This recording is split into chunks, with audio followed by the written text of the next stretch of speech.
আজকের এই দৃশ্যে দেখুন কতগুলো রঙিন চঞ্চল বাজিগর পাখি একসাথে বসে খাবার খাচ্ছে, যেন ছোট্ট একটা পাখিদের সংসার। তারা একে অন্যের পাশে দাঁড়িয়ে শান্তভাবে দানা তুলে খাচ্ছে। আর তাদের এই আচরণ আমাদের শেখায় প্রাণীরা একসাথে থাকলে কেমন শান্তি আর নিরাপত্তা অনুভব করে। বাজিগর পাখি যত্ন পেলে খুব দ্রুতই মানুষের সঙ্গে বন্ধুত্ব তৈরি করে, কিন্তু তার জন্য তাদের খাবার, বাসস্থান আর পরিবেশ ঠিক রাখা খুব জরুরি। প্রতিদিন তাদের খাবারের থালা পরিষ্কার করুন, তাজা দানা আর অল্প কিছু সবজি দিন। কারণ বাজিগর শুধু বীজ খেলে শরীরে ভিটামিন কমে যায়, তাই খাবারে সবসময় একটু বৈচিত্র্য রাখলে পাখি আরও সুস্থ থাকে। পানির কথাটা খুব গুরুত্বপূর্ণ।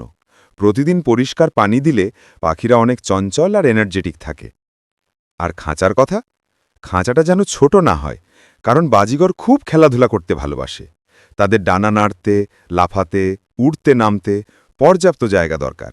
খাঁচার ভেতরে যদি কাঠের পার্চ, ছোট খেলনা আর নরম আলো থাকে, তারা সারাদিন আনন্দে সময় কাটাবে। এরা কিন্তু একা থাকতে ভালোবাসে না। বাজিগর যখন আরেকটির সাথে থাকে, তখন তাদের খুশি দ্বিগুণ হয়। একসাথে খায়, একসাথে ডাকে, একসাথে খেলে। তাই সম্ভব হলে 2টা বা একাধিক পাখি রাখলে তারা মানসিকভাবে খুব ভালো থাকে। সবশেষে একটা কথা, পাখি শুধু খাবারেই বাঁচে না, তারা বাঁচে যত্নে, ভালোবাসায় আর মনোযোগে।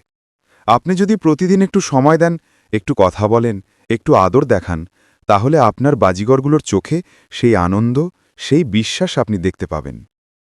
এই সুন্দর দৃশ্যটা শুধু খাবার খাওয়ার নয়, এটা একটুকু প্রকৃতির শান্তি, ভালোবাসা আর জীবনকে সুন্দর করে বাঁচার একটি ছোট্ট